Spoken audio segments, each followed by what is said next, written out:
اعوذ باللہ من الشیطان الرجیم بسم اللہ الرحمن الرحیم فبما نقضہم، اب بتایا جا رہا ہے کہ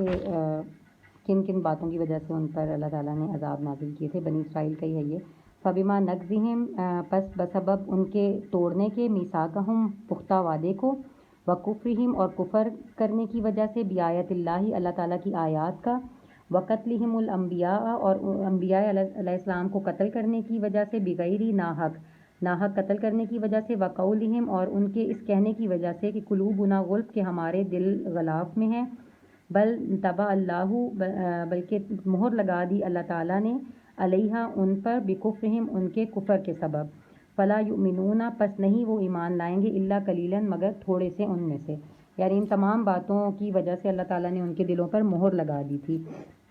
وَبِكُفْرِهِمْ اور یہ بھی بتایا گیا کہ بسبب ان کے کفر کرنے کے، وقولہم اور یہ کہنے کے، علی مریم حضرت مریم علیہ السلام پر، بہتان لگانے کے، عظیماً بہت بڑا. اور جو انہوں نے ان پر حضرت مریم علیہ السلام پر جو لگایا تھا بہتان اور الزام لگایا تھا، اس کی وجہ سے بھی ان پر بہت زیادہ اللہ تعالیٰ کا ایک طرح سے عذاب نازل ہوا تھا. اللہ تعالیٰ کی پکڑ میں وہ آ گئے تھے. یہاں پر ہے کہ اس سے مراد یوسف نجار کے ساتھ حضرت مریم علیہ السلام پر بدکاری کی تہمت ہے. آج بھی بعض نام نہاد محققین اس بہتان عظیم کو ایک حقیقت ثابت کرنے پر تلے ہوئے ہیں اور کہتے ہیں کہ یوسف نجار نعوذ باللہ حضرت عیسیٰ علیہ السلام کا باپ تھا، اور یوں حضرت عیسیٰ علیہ السلام کی بن باپ کے موزانہ ولادت کا بھی وہ انکار کرتے ہیں. اور وقولہم اور ان کے اس کہنے کی وجہ سے بھی کہ انا بے شک قتلنا ہم نے قتل کیا تھا، مسیح عیسیٰ ابن مریم مسیح عیسیٰ ابن مریم کو، رسول اللہ جو کہ رسول تھے اللہ کے، وما قتلوہ اور نہیں انہوں نے قتل کیا تھا، وما صلبوہ اور نہیں انہوں نے صلیب چڑھایا تھا ان کو، ولکن شبہ لہم اور بلکہ اللہ تعالیٰ نے ان کو بنی اسرائیل کو شبے میں ڈال دیا تھا. بنی اسرائیل کو نہیں، سوری، جو ان کے اس وقت کے جو ان کے زمانے کے لوگ تھے. وَإِنَّ الَّذِينَ اخْتَلَفُوا اور بے شک وہ لوگ اختلاف کرتے تھے، فیہ اس بارے میں، لفی شک منہ وہ اس بارے میں خود بھی شک پر تھے. یعنی جو لوگ اس بارے میں اختلاف کرتے تھے کہ ان کو اللہ تعالیٰ نے حضرت عیسیٰ علیہ السلام کو آسمان پر نہیں اٹھایا بلکہ ہم نے ان کو قتل کر دیا تھا، سولی چڑھا دیا تھا، تو وہ خود بھی اس بات پر شک میں پڑے ہوئے ہیں. مَا لَهُم بِهِ مِنْ عِلْمٍ نہیں ہے ان کے پاس کچھ بھی علم میں سے، الا اتباع الظن مگر سوائے گمانوں کی پیروی کرنے کے. یعنی صرف وہ گمان کی پیروی کرتے ہیں، ان کے پاس اصل علم میں سے کچھ بھی نہیں ہے. وما قتلوہ یقیناً اور نہیں انہوں نے ان کو یقیناً قتل کیا تھا بلکہ اللہ تعالیٰ نے ان کو آسمان پر اٹھا لیا تھا. یہاں پر اس کی تھوڑی سی ڈیٹیل ہے جو میں شیئر کروں گی. اس سے واضح ہو گیا ہے کہ حضرت عیسیٰ علیہ السلام کو یہودی قتل کرنے میں کامیاب بھی نہیں ہو سکے تھے اور نہ سولی چڑھانے میں، جیسا کہ ان کا منصوبہ تھا. اور حضرت عیسیٰ علیہ السلام کو یہودیوں کی سازش کا پتہ چلا تو انہوں نے اپنے حواریوں کی، جن کی تعداد 12 یا 17 تھی، ان کو جمع کیا اور فرمایا کہ تم میں سے کوئی شخص میری جگہ قتل ہونے کو تیار ہے تاکہ اللہ تعالیٰ کی طرف سے اس کی شکل و صورت میری جیسی بنا دی جائے. ایک نوجوان اس کے لیے تیار ہو گیا، چنانچہ حضرت عیسیٰ علیہ السلام کو وہاں سے آسمان پر اٹھا لیا گیا. بعد میں یہودی آئے اور انہوں نے اس نوجوان کو لے جا کر سولی چڑھا دیا، جسے حضرت عیسیٰ علیہ السلام کا ہم شکل بنا دیا گیا تھا. یہودی یہی سمجھتے رہے کہ ہم نے عیسیٰ علیہ السلام کو سولی دی ہے، حالانکہ حضرت عیسیٰ علیہ السلام اس وقت وہاں موجود ہی نہ تھے، وہ زندہ جسم عنصری کے ساتھ آسمان پر اٹھا دیے گئے تھے. تو یعنی وہ پوری جسم میں بھی صرف یہی نہیں ہے کہ ان کی روح کو آسمان پر لے جایا گیا تھا بلکہ وہ ان کا جسم کو بھی آسمان پر اٹھا لیا گیا تھا. اور یہاں پر ہے کہ ان کے پاس یعنی علم میں ان کے پاس کچھ نہیں ہے، صرف وہ گمان کی پیروی کرتے تھے، کیونکہ ان کی آپس کی جو باتیں ہوتی تھیں ان میں بھی آپس میں ہی اختلاف تھا. عیسیٰ علیہ السلام کے ہم شکل شخص کو قتل کرنے کے بعد ایک گروہ تو یہی کہتا رہا کہ حضرت عیسیٰ علیہ السلام کو تو قتل کر دیا، جبکہ دوسرا گروہ جسے یہ اندازہ ہو گیا تھا کہ سولی چڑھایا ہوا شخص حضرت عیسیٰ علیہ السلام نہیں کوئی اور ہے، وہ حضرت عیسیٰ علیہ السلام کے قتل اور سولی چڑھانے سے انکار کرتا رہا. بعض کہتے تھے کہ انہوں نے حضرت عیسیٰ علیہ السلام کو آسمان پر جاتے ہوئے بھی دیکھا تھا، اور بعض کہتے تھے کہ اس اختلاف سے مراد وہ اختلاف ہے جو خود عیسائیوں کے نستوریہ فرقے نے کہا کہ حضرت عیسیٰ علیہ السلام جسمانی لحاظ سے تو سولی دیے گئے لیکن روحانی لحاظ سے ان کو جو ہے آسمان پر اٹھا لیا گیا تھا. تو یہاں پر ان کی مطلب اپنے ہی باتوں میں عیسائیوں اور یہودیوں کے ان کی آپس میں بھی حضرت عیسیٰ علیہ السلام کے بارے میں اختلافات ہیں، ان کو خود بھی اصل بات کا نہیں پتہ. اللہ تعالیٰ کہتے ہیں اور یہ بات یقینی ہے کہ ان کو اللہ تعالیٰ نے آسمان پر اٹھا لیا تھا اور وہ قتل نہیں کیے گئے تھے. بل رفع اللہ بلکہ اٹھا لیا تھا ان کو اللہ تعالیٰ نے الیہ اپنی طرف، وکان اللہ اور ہے اللہ تعالیٰ عزیزاً حکیمہ غالب حکمت والا.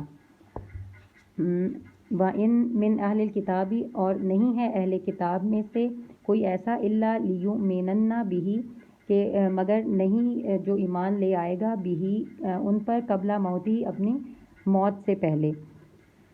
ویوم القیامتی، اور قیامت کے دن، یکون، اور وہ ہوگا علیہم ان پر، شہیداً گواہ، یعنی جب حضرت عیسیٰ علیہ السلام آ جائیں گے تو تمام لوگ جو ہے ان پر یقین کر لیں گے۔ یہاں پر بتایا گیا ہے کہ حدیث مختلف راویوں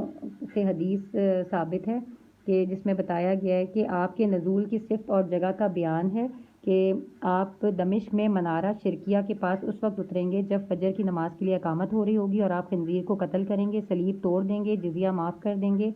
اور ان کے دور میں سب مسلمان ہو جائیں گے۔ دجال کا قتل بھی آپ کے ہاتھوں ہوگا، اور یاجوج ماجوج کا ظہور و فساد بھی آپ کی موجودگی میں ہوگا، بالآخر آپ ہی کی بددعا سے ان کی ہلاکت واقع ہوگی۔ تو یہاں پر ان کا بتایا ہے کہ اہل کتاب میں ایسا بھی نہ ہو بچے گا جو حضرت عیسیٰ علیہ السلام کی موت سے پہلے ان پر ایمان لا چکے ہیں۔ جب حضرت عیسیٰ علیہ السلام دوبارہ اتارے جائیں گے تو پھر تمام لوگ جو ہیں وہ ان پر ایمان لے آئیں گے۔ اور اس میں ایک حدیث یہ بھی ہے کہ قسم ہے اس ذات کی جس کے ہاتھ میں میری جان ہے کہ ضرور ایک وقت آئے گا کہ تم ابن مریم حاکم عدل بن کر نازل ہوں گے، اور وہ صلیب کو توڑیں گے اور خنزیر کو قتل کر دیں گے، جزیہ اٹھا دیں گے، اور مال کی اتنی بہتاب ہو جائے گی کہ کوئی اسے قبول کرنے والا نہیں ہوگا، یعنی کہ صدقہ خیرات لینے والا کوئی بھی نہ ہوگا۔ یہاں پر بھی اس حدیث سے ثابت ہے کہ حضرت عیسیٰ علیہ السلام کا دوبارہ نزول ہوگا، اور قیامت کے دن وہ تمام لوگ جو ہیں وہ گواہ ہوں گے حضرت عیسیٰ علیہ السلام کی دوبارہ جو نزول ہے اس پر، اور جو حضرت عیسیٰ علیہ السلام جو ہیں ان تمام لوگوں پر گواہ ہوں گے جو ان کے پچھلے دور میں گزر چکے تھے۔ فَبِظُلْمٍ مِّنَ الَّذِينَ هَادُوا، پس بسبب ان کے ظلم کے جو یہودی ہوئے، یعنی یہودیوں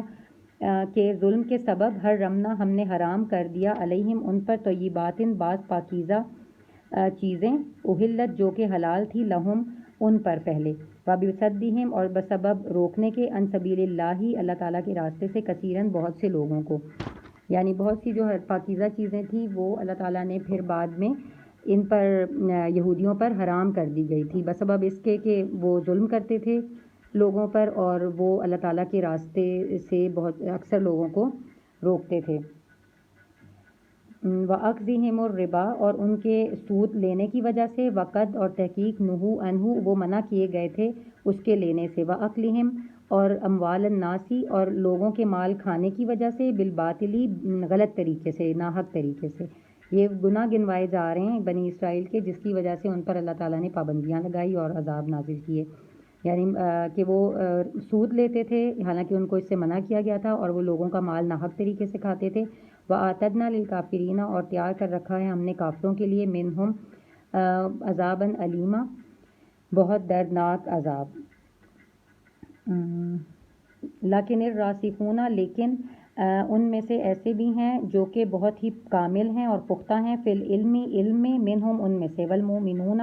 اور وہ ایمان والے ہیں، یؤمنون، اور وہ ایمان لاتے ہیں، بما، اس پر، انزل الیک، جو نازل کیا گیا آپ کی طرف، وما انزل، اور جو نازل کیا گیا تھا، من قبلک، آپ سے پہلے، والمقیمین الصلاۃ، اور وہ قائم کرنے والے ہیں نماز کو، والمؤتون الزکوٰۃ، اور وہ ادا کرنے والے ہیں زکوٰۃ کو، والمؤمنون، اور وہ ایمان لاتے ہیں باللہ، اللہ پر، والیوم الآخر، اور یوم آخرت پر، اولئک، یہی وہ لوگ ہیں، سنؤتیہم، جلد ہی ہم دیں گے انہیں، اجرا عظیما، بہت ہی دگنا اجر۔